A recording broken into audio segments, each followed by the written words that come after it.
Film की शुरुआत में हम वीरान जंगल में भागती हुई एक लड़की को देखते हैं। वो घबराई हुई थी, ऐसे जैसे कोई उसके पीछे पड़ा हो। एकदम से हमें वहाँ फायरिंग की भी आवाज सुनाई देती है और गोलियां लगने की वजह से वो लड़की जंगल में ही गिर जाती है। और सीन यहीं से कट होकर हमें इस लड़की के पास की कहानी दिखाई जाती है। इस लड़की का नाम है जूली, जो इस मूवी की मेन कैरेक्टर भी है। ये 2 माह पहले की बात है, जब जूली को सड़क पर गलत गाड़ी चलाते थे एक पुलिस ऑफिसर रोक लेता है। पुलिस ऑफिसर डेविड था, जो जूली की खूबसूरती को देखते ही उसे पसंद करने लगा। वो उसे कोई भी सजा देने के बजाय बस उसे अगली बार के लिए वार्न करता है और यहाँ से चला जाता है। और इस सब के दौरान भी हमने देखा था कि वो जूली से काफी हंसी मजाक भी कर रहा था। खैर, अब जूली यहाँ से चली जाती है अपने होटल पे, जहाँ वो पार्ट टाइम वेट्रेस का काम करती थी। यहाँ के लोग जूली को बहुत ही ज्यादा पसंद करते थे, क्योंकि उसकी फ्रेंडली नेचर थी। यहाँ की रेगुलर कस्टमर, जिसको जूली बहुत ज्यादा पसंद थी, वो उसे $50 की टिप भी देती है। यहाँ तक कि इस होटल का शेफ भी जूली को पसंद करता था और आज वो जूली को अपने साथ डेट पे चलने के लिए इन्वाइट भी करता है। लेकिन जूली उसे साफ मना कर देती है, ये कहते हुए कि वो किसी और में इंटरेस्टेड थी। असल में आज डेविड की पर्सनैलिटी ने उसे बहुत अट्रैक्ट किया था। उनकी इन्हीं बातों के दौरान अब डेविड भी इसी होटल में आ गया था, जहाँ इनकी बातों से हमें पता चला कि डेविड अभी नया नया इस शहर में आया है। जो सुनकर जूली उसे इस शहर का टूर देने की ऑफर करती है, जिस पर वो मान भी जाता है। शाम को ये लोग एक होटल के पास मिलते हैं, जहाँ पर डेविड जूली को एक म्यूजिक बॉक्स गिफ्ट करता है। ये लोग जब बार के अंदर गए तो वहाँ पर शेफ भी आया हुआ था, जो बस बार बार जूली को घूर ही रहा था, जो चीज अब डेविड ने भी नोटिस कर ली थी। बाहर से बाहर आकर वो जूली से पूछता है, कौन था वो, तुम्हें घूर क्यों रहा था, क्या तुम उसमें पहले इंटरेस्टेड तो नहीं थी? ये सुनकर जूली से क्लियर कर देती है, नहीं, हमारे दरमियान ऐसा कुछ नहीं है, बस वो मेरा एक क्लिक है और वो मुझे ऐसे क्यों देख रहा था मैं ये बात नहीं जानती। उसकी इस तरह बात करने पर डेविड भी थोड़ा ऑकवर्ड हुआ और बोला, मैंने ये सब इसलिए पूछ लिया क्योंकि मैं बस थोड़ा सा इनसिक्योर हूँ। मैं पहले भी एक रिलेशन में रह चुका हूँ, लेकिन मेरी गर्लफ्रेंड ने मुझे धोखा दिया था और अब मैं नहीं चाहता कि मेरा ये रिलेशन भी खराब हो जाए। कुछ दिन यूं ही गुजरते रहते हैं, ये लोग आपस में मिलते रहते हैं और आखिर एक दिन जूली फैसला कर लेती है डेविड को अपनी मॉम से मिलवाने का। इसीलिए वो अपने घर उसे डिनर पे इन्वाइट करती है। डेविड की फ्रेंडली नेचर और पर्सनैलिटी ने जूली की मॉम को भी इम्प्रेस कर दिया था। यहाँ पर डेविड जूली की मॉम से उसे एक दिन शहर से बाहर ले जाने की परमिशन भी मांग लेता है। शहर से बाहर एक छोटे से टाउन में उनका एक फैमिली कैबिन था, जो एक बहुत प्यारी जगह थी। यहाँ आने पर जूली और डेविड के दरमियान में डेविड के बचपन की बातें होती हैं। वो लोग बचपन की तस्वीरें भी देखते हैं और डेविड जूली को बताता है कि बचपन में ही उसके पेरेंट्स मर गए थे, जिसके बाद से उसे शेरिफ ने अडॉप्ट कर लिया था। यही बात करते करते वो अपने पुराने बिगड़े हुए रिलेशन के बारे में भी बात करने लग जाता है और ये सब करके वो बहुत ज्यादा उदास हो गया। लेकिन तभी जूली अपनी अच्छी नेचर से उसका मूड ठीक कर लेती है। खैर, अब ये लोग घर आ जाते हैं, दिन गुजरते हैं और फिर एक दिन हमें देखने को मिला कि डेविड चुपके से जूली के घर पे आकर बैठ गया। जूली जब घर आई तो उसे देखते ही डर गई। खैर, उसने यहाँ ज्यादा सवाल जवाब नहीं किए, लेकिन डेविड सीरियस था। डेविड ने यहाँ उससे कहा कि तुम अपने शेफ से बच कर रहो, मुझे उसके इरादे अच्छे नहीं लगते। ये सुनकर जूली हंसने लग जाती है और कहती है, अरे नहीं यार, तुम परेशान ना हो, वैसे ही ज्यादा सोच रहे हो। ये सुनने के बाद डेविड बिना कुछ कहे वहाँ से चला जाता है। अब अगले दिन हम देखते हैं कि जूली को उसकी फ्रेंड सुजैन ने अपने घर बुलाया था, क्योंकि उसने पार्टी में जाना था और उसकी बेटी घर पर अकेली थी। पूरा दिन उस बच्चे के साथ खेलते हुए जूली को पता ही नहीं चला कि दिन कब गुजर गया। और फिर अचानक से दरवाजे पे नॉक हुई। जूली ने जाकर देखा तो वहाँ पर डेविड था, जो एकदम से ही उस पर गुस्सा होने लगता है। वो उसे कहता है, मैं तुम्हें कब से कॉल कर रहा था, तुमने कॉल क्यों नहीं उठाई, पता है मैं कितना परेशान हो गया, चलो तुम अभी मेरे साथ चलो और आइंदा के बाद मुझे बताए बगैर कहीं आना जाना। उसका ये बिहेवियर बातें जूली को बहुत अजीब लगी। तभी घर पर जूली की फ्रेंड भी आ गई, जिसे देखकर डेविड बिना कुछ कहे वहाँ से चला गया। सारी बातें जूली के फ्रेंड ने भी सुनी थी। अब जूली और जूली के फ्रेंड दोनों को ही डेविड का ये बिहेवियर खटकने लगा था। अगले दिन भी वो फोन पे यही डिस्कस कर रहे थे कि क्या जूली का इस रिलेशन में आने का फैसला गलत तो नहीं हो गया, कि तभी जूली को अपने घर पर डेविड की तरफ से रोज रिसीव होते हैं और वो अपना ख्याल बदल देती है। इस टाइम पर जूली को अपने कमरे से अजीब आवाज सुनाई देती है। कमरे में जाकर उसने देखा कि डेविड का दिया हुआ म्यूजिक बॉक्स उसके बेड के बिल्कुल दरमियान में रखा हुआ था और उसके हाथ में कोई लेटर भी था। जूली ने वो लेटर खोला तो उसमें लिखा था कि डेविड बैकयार्ड में है। ये सुनकर वो घबरा गई और फौरन बैकयार्ड में गई, जहाँ सच में डेविड था। अब जूली इस चीज से परेशान थी कि डेविड हमेशा बिना बताए क्यों आ जाया करता था। इससे पहले कि जूली उससे कुछ कहती, डेविड ही उससे माफी मांगने लग जाता है। उसका माफी मांगने का तरीका कुछ ज्यादा ही अजीब था। वो रेक उठाकर उसका मुंह जूली की गर्दन की तरफ कर देता है और बोलता है, मैं माफी मांग तो रहा हूँ, इसके बाद क्या चाहती हो तुम, प्लीज चलो ना, आज हम किसी डेट पे चलते हैं। जूली को ये एक इनविटेशन से ज्यादा धमकी लग रही थी, इसीलिए वो डर कर वहां से अपने घर आ गई, जहाँ पर अब उसकी मॉम भी थी। वो अपनी मॉम को ये सारा किस्सा सुनाती है कि किस तरह डेविड ने उसके गले पे रेक रखकर उसे डेट पे जाने को कहा। ये सुनकर उसकी मॉम भी परेशान हो जाती है और डेविड के अंकल शेरिफ से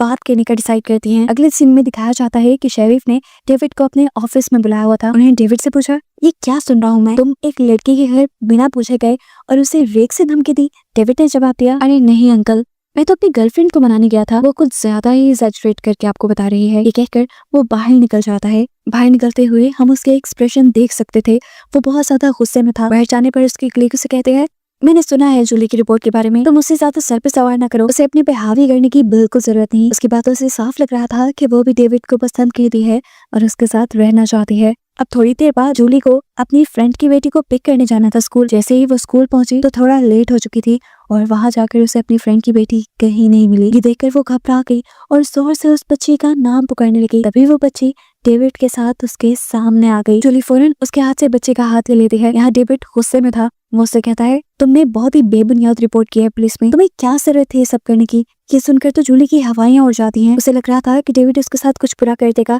घबराकर वो बच्ची को लेकर अपनी गाड़ी की तरफ भागी और तभी यहाँ पर शेरिफ भी आ गए, जिन्होंने घबराई हुई जूली को देख लिया और पीछे उसके खड़े हुए डेविड को भी देख लिया।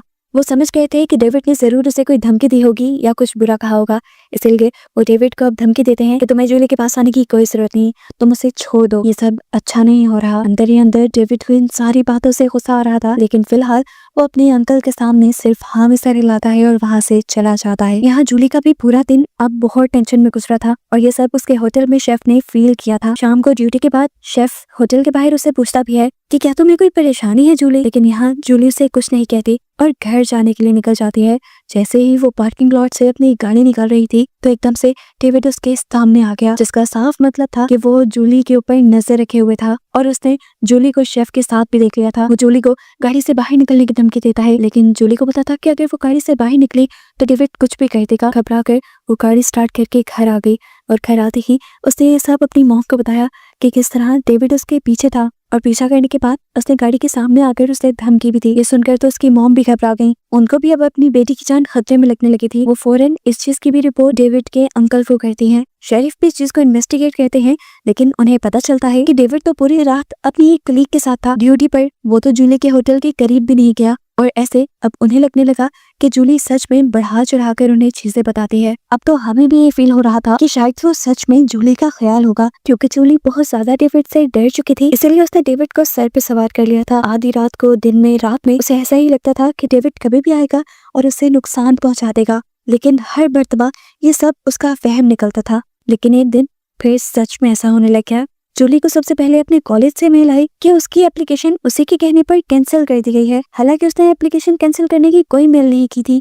उस कॉलेज में पढ़ना तो उसका ख्वाब था। वो दोबारा भी एप्लीकेशन सबमिट कराने की कोशिश करती है, लेकिन पता चलता है कि वो एक मर्तबा कैंसिल हुई हुई एप्लीकेशन को दोबारा सबमिट नहीं करवा सकती। अभी वो इसी मसले से बाहर निकली थी कि उसे अपने ही नाम से बहुत सारी मेल्स आने लग गई और ये देखकर वो घबरा गई। इन सब चीजों को इग्नोर करते हुए जूली जब काम पे गई तो उसने देखा कि आज कस्टमर्स का भी उसके साथ बिहेवियर कुछ ज्यादा अच्छा नहीं था।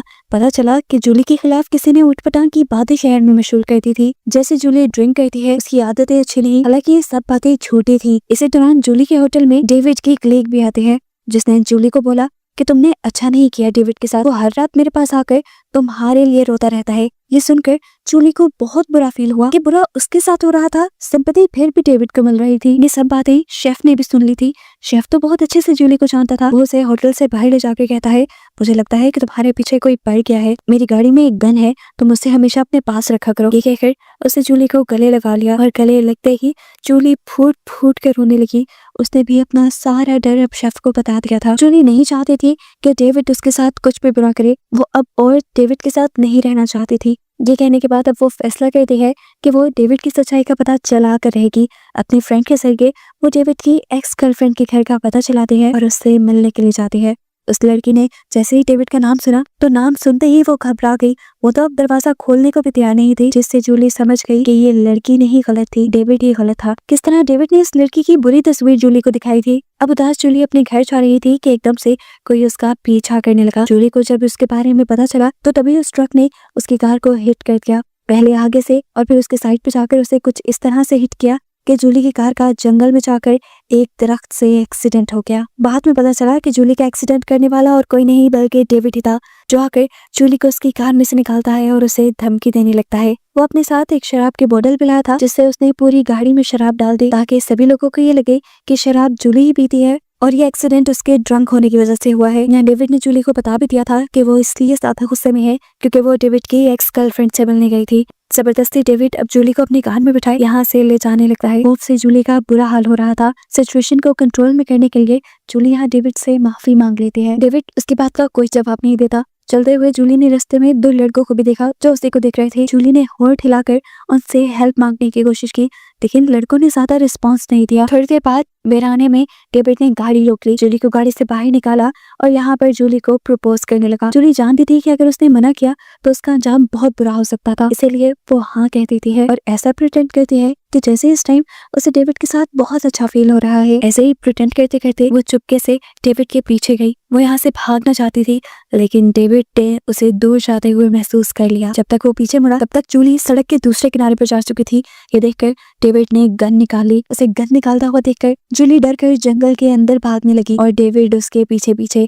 ये वही सीन है जो हमने मूवी के स्टार्ट में देखा था। भागते हुए ही डेविड ने गोलियां चलाना भी शुरू कर दी थी, जिसमें से 2 गोलियां जूली को लगी और वो वहीं बेहोश हो गई। ये देखकर डेविड उसके पास गया, उसे पाँव मारकर चेक किया कि कहीं वो होश में नहीं। जब वो उसे बेसुध देखता है तो वहाँ से चला जाता है बिना उसकी कोई मदद किए। घबराहट का निशान उसके मुंह पे भी नहीं था। पहले तो लगा कि जूली मर गई होगी, लेकिन वो मरी नहीं थी। थोड़ी देर बाद उसे होश आया। वो हिम्मत करके यहाँ से उठने की कोशिश करती है, लेकिन उससे उठा भी नहीं गया। शहर में दिखाया गया कि जूली के गायब होने की खबर पूरे शहर में फैल गई थी। उसकी एक्सीडेंट हुई गाड़ी तो जंगल के करीब से मिल गई, लेकिन उसकी बॉडी कहीं नहीं मिली, जिसे जानकर उसकी मॉम और बाकी लोग बहुत ही ज्यादा परेशान थे। इन्वेस्टिगेशन के लिए शेरिफ ने बाहर से एक इन्वेस्टिगेटर को भी बुलाया, जिसका केस सुनने के बाद ज्यादातर शक डेविड के ऊपर जा रहा था, क्योंकि डेविड ही सबसे ज्यादा जूली के करीब रहा था। ये बात उसने शेरिफ से भी कही थी, लेकिन शेरिफ का ख्याल था कि जूली हर चीज को एक्सैचुरेट करके इन्हीं बढ़ा चढ़ा के बताती थी। ऐसे में शेरिफ को डेविड पर बिल्कुल शक नहीं है। सिंकट होकर दोबारा हमें जूली को दिखाया जाता है, जिसके करीब से 2 शिकारी गुजरे थे। वो उनको मदद के लिए अपने पास बुलाना चाहती थी, लेकिन उसके अंदर अब बोलने की भी ताकत नहीं थी। यहाँ अब जूली को अपनी मॉम की याद आने लगी थी। यहाँ उसने अपनी जिस्म की सारी हिम्मत इकट्ठी की और आंखें खोली। उसकी आंखें खोलते ही दूसरी तरफ उसकी मॉम की भी बेचैनी बढ़ जाती है। फौरन उसने पुलिस स्टेशन में आकर इन्वेस्टिगेटर से कहा, मेरी जूली जिंदा है, मुझे बहुत स्ट्रॉन्ग फीलिंग आ रही है, उसे ढूंढे प्लीज। जूली की मॉम ने उसे ये भी कहा था कि जब मैं सो के उठी तो मुझे जूली की आवाज आ रही थी। ये बात अब डेविड ने भी सुन ली और वो फौरन उस जगह पहुंचा जहाँ पर उसने जूली को गोली मारी थी। वहाँ जाकर उसके होश ही उड़ गए, क्योंकि वहाँ जूली कहीं भी नहीं थी और उसे जूली का ताजा खून नजर आ रहा था, जिसका मतलब था कि जूली जिंदा है। वो अब जूली को ढूंढने लगा। जूली को ढूंढते हुए उसका सामना हो गया इन्वेस्टिगेटर से, जो डेविड से पूछता है, तुम यहाँ क्या कर रहे हो? आज तो तुम्हें अपनी टीम के साथ जाना था ना एक मिशन पर। जिस पर डेविड बिना घबराए से जवाब देता है, हाँ जाना तो था, लेकिन फिर मुझे जूली की याद आई। मुझे याद आया कि जूली को ये जगह बहुत पसंद है, इसलिए मैं उसे ढूंढने के लिए यहाँ चला। जो सुनकर इन्वेस्टिगेटर ने कहा, मैं ये एरिया पहले से कवर कर चुका हूँ और जूली को ढूंढना अब मेरी जिम्मेदारी है। डेविड आप टेंशन मत लें। इस मर्तबा डेविड को पहली मर्तबा लगा था कि अब वो जल्दी पकड़ा जाएगा। दूसरी तरफ हम पुलिस स्टेशन के अंदर उन दोनों बच्चों को देखते हैं जिन बच्चों को जूली ने हेल्प का इशारा किया था। पहले तो वो लोग डर गए थे, लेकिन पिछले 2 दिन में जूली के ना मिलने की वजह से उन्हें बहुत बुरा लग रहा था। उन्हें लग रहा था कि ये सब उनके इग्नोर करने की वजह से हुआ है, इसीलिए वो फैसला करते हैं पुलिस में सब सच बताने का। इनकी गवाही सुनने के बाद शेरिफ को ये यकीन हो गया था कि जूली के गायब होने के पीछे जरूर डेविड का ही हाथ है और अब वो इस केस की इन्वेस्टिगेशन अपने हाथ में ले लेते हैं। और जब डेविड को इन्वेस्टिगेट करने के लिए उसके घर पर जाते हैं तो उसका घर अब लॉक था, यानी वो कहीं भाग चुका था। दूसरी तरफ हम देखते हैं कि इन्वेस्टिगेटर अब डेविड की एक्स गर्लफ्रेंड के घर गया था। केस की बिगड़ती सूरत हाल और डेविड के गायब होने से अब सबका शक जा रहा था डेविड पर ही। इन्वेस्टिगेटर डेविड की एक्स गर्लफ्रेंड से उसका कोई भी पता मांगता है, लेकिन वो तो डेविड का नाम सुनकर ही बहुत ज्यादा घबराई हुई थी। इन्वेस्टिगेटर के ये यकीन दिलवाने पे कि उसका नाम कहीं भी नहीं आएगा, वो उसे डेविड के फैमिली कैबिन के बारे में बता देती है, जो एक छोटे से टाउन में था। कैबिन का पता चलते ही इन्वेस्टिगेटर जूली की मॉम को खबर कर देता है, इसीलिए अब जूली की मॉम भी इन्वेस्टिगेटर के साथ जाने का डिसाइड करती है। सीन कट होकर हमें डेविड को दिखाया जाता है, जो सच में इस टाइम अपने कैबिन में था। तभी उसे अचानक अपने कैबिन में किसी अजीब सी चीज की आवाज सुनाई देती है। पास जाकर उसने देखा ये तो वही म्यूजिक बॉक्स था जो उसने जूली को गिफ्ट किया था। एक ही सेकंड में उसे पता चल गया कि जूली यहीं कहीं है।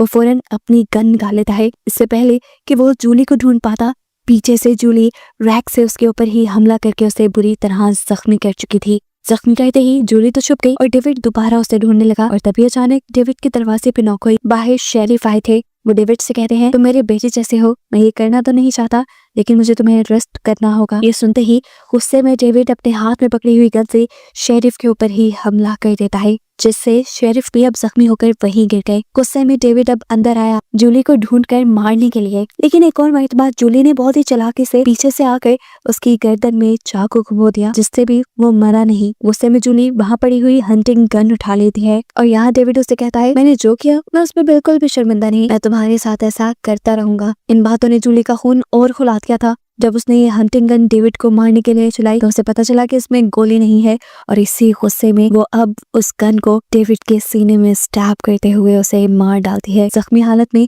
जब वो बाहर गई तो अब सुबह का सूरज भी निकल चुका था। वहाँ पर इन्वेस्टिगेटर और जूली की मॉम भी आ चुके थे। इमरजेंसी में ही अब जूली और शेरिफ को हॉस्पिटल पहुंचा दिया जाता है और उनकी जान बचा ली जाती है, जबकि डेविड तो मर चुका था। मूवी के पोस्ट क्रेडिट सीन में हमें ये बताया जाता है कि ये वाकया बिल्कुल सच्चा था। 1995 में अमेरिका के अंदर लोरा नामी एक लड़की के साथ बिल्कुल ऐसा ही किया गया था और ये मूवी एक अवेयरनेस के लिए बनाई गई है कि किसी पर भी ब्लाइंड ट्रस्ट नहीं करना चाहिए। और बस यही बताते हुए ये मूवी यहाँ खत्म हो जाती है।